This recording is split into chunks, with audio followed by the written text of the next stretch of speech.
महालक्ष्मी नमस्तुभ्यं नमस्तुभ्यं सुरेश्वरी हरिप्रिये नमस्तुभ्यं नमस्तुभ्यं दयानिधि। आज के इस वीडियो में मैं आपको श्री महालक्ष्मी को समर्पित प्रथम व्रत कथा सुना रही हूँ। 16 दिनों तक चलने वाले व्रत में आपको इस कथा का श्रवण अवश्य करना चाहिए। तो कथा कुछ इस प्रकार है। ओम श्री गणेशाय नमः। एक समय की बात है, महर्षि वेद व्यास जी हस्तिनापुर पधारे। उनके आगमन की खबर सुनकर महाराज धृतराष्ट्र बहुत ही आदर सहित उनको लेने के लिए गए। उनको महल लाकर उनको स्वर्ण सिंहासन पर बैठाया गया। उसके बाद उनके चरण इत्यादि धोए गए, फिर उनका पूजन किया गया। इतने में ही माता कुंती और गांधारी ने हाथ जोड़कर वेद व्यास जी से प्रश्न किया, हे महामुने, हे भगवान, आप तो त्रिकालदर्शी हैं, अतः आपसे हमारी प्रार्थना है कि आप हमको कोई ऐसी व्रत की और सरल पूजन की विधि बताइए जिससे हमारा राज्य, लक्ष्मी, सुख संपत्ति, पुत्र पौत्र आदि व परिवार सुखी रहे। इतना सुनते ही वेद व्यास जी ने प्रसन्न मुख होकर बोला कि हे देवी, मैं आपको ऐसे पूजन का वर्णन करता हूँ जिससे सदा ही लक्ष्मी जी का निवास होकर सुख समृद्धि वृद्धि होगी। यह श्री महालक्ष्मी जी का व्रत है जिसे प्रतिवर्ष अश्विन माह की अष्टमी को विधिवत किया जाता है। इतने पर माता कुंती ने महामुनि से कहा, हे महामुने, वेद व्यास जी से, हे महामुने, आप मुझे कृपया कर इसकी विधि विस्तार पूर्वक बताने की कृपा कीजिए। तब वेद व्यास जी बोले, हे देवी, इस व्रत को भाद्रपद मास के शुक्ल पक्ष की अष्टमी तिथि से प्रारंभ किया जाता है। इस दिन स्नान इत्यादि करके 16 सूतों के धागों का डोरा बनाया जाता है और उसमें 16 गांठें लगाई जाती हैं। फिर उसको हल्दी से रंग लिया जाता है। प्रतिदिन 16 दूब और 16 गेहूं के डोरे को चढ़ाया जाता है महालक्ष्मी जी को। अश्विन मास यानी कि क्वार मास की अष्टमी तिथि के दिन उपवास रखकर और मिट्टी के हाथी को बनाकर उसके ऊपर महालक्ष्मी जी को विराजमान करके विधि पूर्वक उनकी पूजा करनी चाहिए, वैभव पूर्ण पूजा करनी चाहिए। इस प्रकार श्रद्धा भक्ति भाव से महालक्ष्मी जी का पूजन करने पर आप सभी के राज्य में हमेशा लक्ष्मी जी विद्यमान रहेंगी और सदा अभिवृद्धि होती रहेगी। इस प्रकार व्रत का विधान बताकर वेद व्यास जी अपने आश्रम पर प्रस्थान कर गए। इधर कुछ समय पश्चात भाद्रपद मास की शुक्ल पक्ष की अष्टमी तिथि से गांधारी माता और कुंती माता दोनों ने ही अपने महलों में स्त्रियों को आवाहन किया, उनको बुलाया और कहा कि आज हम लोग इस प्रकार का व्रत करेंगे।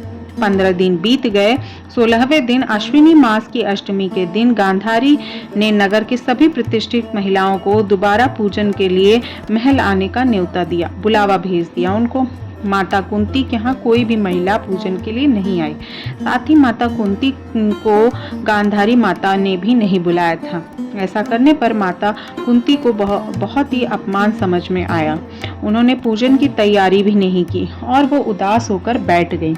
इतने में पांचों पांडव युधिष्ठिर, भीम, अर्जुन, नकुल और सहदेव महल में आए। माता कुंती को उदास देखकर पूछा, हे माता, आप इस प्रकार उदास क्यों हैं? आपने पूजन की तैयारी क्यों नहीं की? तब माता कुंती ने कहा, हे पुत्रों, आज महालक्ष्मी जी का व्रत है और उत्सव में गांधारी के महल में सभी स्त्रियां एकत्रित हुई हैं और वहीं पर यह उत्सव किया जा रहा है। उन्होंने नगर की समस्त प्रतिष्ठित महिलाओं को अपने यहाँ बुला लिया है। उनके 100 पुत्रों ने मिट्टी का एक विशालकाय हाथी बनाया है, जिसके कारण वहां पर सभी महिलाएं बड़े हाथी के पूजन को देखने के लिए आई हैं। गांधारी के यहाँ सारी महिलाएं चली भी गई हैं और मेरे यहाँ कोई नहीं आया है। यह सुनकर अर्जुन ने कहा कि हे माता, आप पूजन की तैयारी कीजिए, मैं स्वर्ग से ऐरावत हाथी को बुलाता हूँ। इधर माता कुंती ने नगर में ढिंढोरा पिटवा दिया कि पूजा के लिए विशाल तैयारी की जाए और इधर अर्जुन ने बाणों द्वारा स्वर्ग से ऐरावत को बुलावा भेज दिया। इधर सारे नगर में शोर मच गया कि माता कुंती के महल में तो स्वर्ग से इंद्र का ऐरावत हाथी और पृथ्वी पर धीरे धीरे उतर के आएगा माता कुंती के पूजन के लिए। इस समाचार को सुनकर नगर की सभी नर नारी, बालक, वृद्ध की भीड़ उमड़ पड़ी। उधर गांधारी के महल में हलचल मच गई। वहां पर एकत्र हुई सभी महिलाएं धीरे धीरे करके अपनी थालियां लेकर माता कुंती के महल जा पहुंची। देखते ही देखते कुंती का सारा महल ठसाठस भर गया था। और काफी भीड़ हो गई थी। माता कुंती ने ऐरावत को खड़ा करने हेतु अपने आंगन में चौकोर पुरवाकर नवीन रेशमी वस्त्र बिछवा दिए। उसके बाद नगरवासी स्वागत की तैयारी के लिए फूल माला, अबीर, गुलाल, केसर हाथों के लिए पंक्तिबद्ध बनाकर खड़े हो गए। जब स्वर्ग से ऐरावत हाथी पृथ्वी पर उतरने लगी तो उनके आभूषण जो आभूषण ऐरावत हाथी ने पहना था, उसकी ध्वनि पूरे ही ब्रह्मांड में गूंजने लगी। ऐरावत के दर्शन होते ही जय जयकार के नारे लगने लगे। सायंकाल के समय इंद्र का भेजा हुआ हाथी ऐरावत माता कुंती के चौक पर बैठ गया और तब सारे नगर के जितने भी नर नारी थे पुष्पमाला, अबीर, गुलाल, केसर आदि सुगंधित पदार्थों को उनके ऊपर छिड़क रहे थे, उनको अर्पित कर रहे थे। राज्य पुरोहित द्वारा ऐरावत पर महालक्ष्मी जी की मूर्ति स्थापित करके वेद और मंत्रोच्चारण के द्वारा पूजा किया गया था। नगरवासियों ने महालक्ष्मी के पूजन बहुत ही विविध और बहुत ही अलग प्रकार से देखा था और उसके साक्षी बन रहे थे।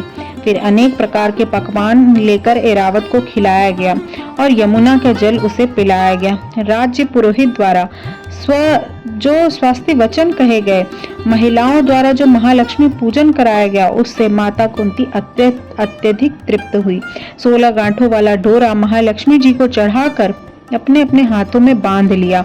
कई महिलाएं वहां पर पूजन करने के लिए उपस्थित हुई थी, तो सभी ने डोरा बांधा और अपने हाथों में बांधकर पूजन किया। ब्राह्मणों को भोजन कराया, दक्षिणा के रूप में स्वर्ण आभूषण दिए, वस्त्र इत्यादि का दान किया। तत्पश्चात महिलाओं ने मधुर संगीत लहरियों के साथ भजन कीर्तन किया। रात्रि में महालक्ष्मी जी के व्रत का जागरण किया। दूसरे दिन प्रातः राज्य पुरोहित द्वारा मंत्रोपचार के साथ जलाशय में महालक्ष्मी जी की मूर्ति का विसर्जन करा दिया गया।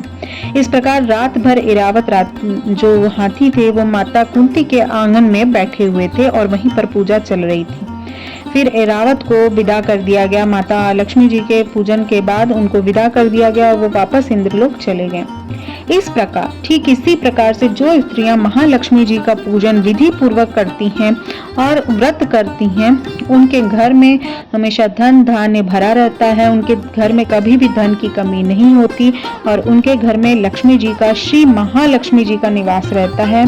और इसी प्रकार से ये व्रत कथा संपन्न हुई। इसके बाद आप आरती अवश्य कीजिएगा। आप सभी के लिए महालक्ष्मी व्रत की ढेर सारी शुभकामनाएं। और अंत में अगर वीडियो कहीं पे भी किसी भी रीजन पे अच्छा लगा हो तो लाइक शेयर जरूर कीजिएगा। चैनल पे पहली बार विजिट कर रहे हैं तो ये आपका ही अपना परिवार है, आप इसको जरूर ज्वाइन कीजिएगा। मिलते हैं नेक्स्ट वीडियो में। महालक्ष्मी नमस्तुभ्यम सुरेश्वरी हरि प्रिये नमस्तुभ्यम दयानिधे नमस्तुभ्यम।